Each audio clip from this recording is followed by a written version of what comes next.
Hello friends, back to Bhavani life style. அனைவரும் எப்படி இருக்கீங்க? நலமா இருக்கீங்களா? நான் நலமா இருக்கேன், சூப்பராக இருக்கேன். நம்ம அழகான கிச்சனை இப்போ அழுக்கு ஆக்கிடலாமா? அழுக்கு ஆக்கலாம்னா எப்படி சமையல் பண்ணலாமா? நைட்டில் படுக்கும்போது எல்லாம் க்ளீன் பண்ணி எடுத்து வச்சுட்டு படுத்தது இப்போ பலபடி காலையிலே அழுக்காக்க ஆரம்பிச்சாச்சு. நீங்களும் உங்கள் கிச்சன் அழுக்கு ஆக்கிட்டீங்களா? அழுக்காக்க போகிறீங்களா? வாங்க நம்ம அழுக்கு ஆக்கலாம். அழுக்கு மீன்ஸ் சமையல் பண்ண ஆரம்பிச்சா கிச்சன் ரொம்ப ஆயிரலாம். அதுதான் சொன்னேன். காலையில் எழுந்தோன்னு நமக்கு டீயை தான் தேடுது. காலையில் எழுந்த உடனே நமக்கு விஷயம் தேடுறது டீ தான். நீங்களும் அப்படி தானா?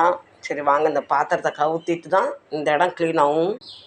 பால் பாருங்கள், ஃப்ரீசரில் வச்சுட்டேன் மறந்து. இப்போ அது கட்டி பிடிச்சி போச்சு. கட்டியாக தூக்கி போட்டு டீயை வச்சாச்சு. இப்போ பாத்திரத்தில் எடுத்து கவுத்தனால நமக்கு இவ்வளோ இடம் ஃப்ரீ ஆகிட்டு இப்போ சமையல் பண்ணலாம். இன்றைக்கி என்கிட்ட காய்கறி எதுவும் பெருசாக இல்லை, அதனால் உருளைக்கிழங்கு சாம்பார் பண்ண போகிறேன். துவரம்பருப்பு, மைசூர் பருப்பு போட்டால் குழம்பு நல்லா குழுன்னு வரும், நல்லா டேஸ்டியாக இருக்கும். கொஞ்சமாக சிறுபருப்பு ரொம்ப நல்லது உடம்புக்கு. ஒரு உருளைக்கிழங்கு, 3 வெங்காயம், பூண்டு, பாதி மாங்காய், ஒரு தக்காளி, 4 பச்சை மிளகா. பருப்பை நல்லா வாஷ் பண்ணிக்கலாம். எப்போவுமே பருப்பு ஐட்டம் வைக்கும்போது நிறைய பூண்டு சேர்த்துக்க. பூண்டு வந்து உடம்புக்கு ரொம்ப நல்லது, வாயு இருந்தாலும் களைஞ்சிரும். ஒரு துண்டு காயம், சாம்பார் மசாலா வெள்ளையாக இருக்குன்னு நினைக்கிறேன். இல்லை மிளகா போடாமல் நான் வீட்டிலேயே அரைச்சது, கடையில் வாங்கினது இல்லை. அதுக்கடுத்து மிளகாத்தூள், தனியா பவுடர், மஞ்சத்தூள், கொஞ்சமாக கல்லுப்பு. இப்போ நல்லா ஒரு கிண்டிடலாம். இப்போ 3 விசில் வச்சு 3 விசிலால் வெந்து வந்துடும். இப்போ சுட இட்லி ஊற்றியாச்சு. சுட இட்லியில் மாவை ஊற்றியாச்சு. இட்லியை வேக வச்சிருவோம். அடுத்து இன்னொரு தேங்காய் சட்னி அரைக்கணும், ஒரு மாங்காய் சட்னி அரைக்கணும். இட்லி பாருங்கள், புஸ்ஸுன்னு சூப்பராக வெந்திருக்கு. அப்படியே ஸ்பாஞ்ச் மாதிரி இருக்குது.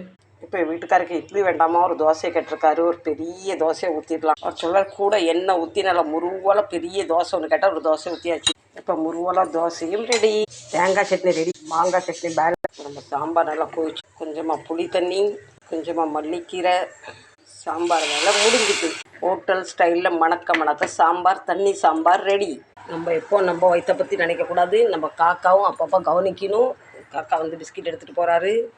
பாதி சாப்பிட்றாரு, பாதி கீழே போடுறாரு. என்ன சேட்டை பண்ணிக்கிட்டு இருக்காராம்.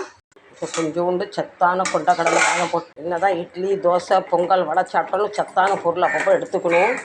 மாங்காய் சட்னி, வெங்காயம், காஞ்ச மிளகாய், இஞ்சி, தேங்காய், மாங்காய், உப்பு அரைச்சிட்டு வந்து இப்போ நம்ம மாங்காய் சட்னி சூப்பராக புளிப்பாக ரெடி ஆகிட்டு தாளிச்சிடலாம்.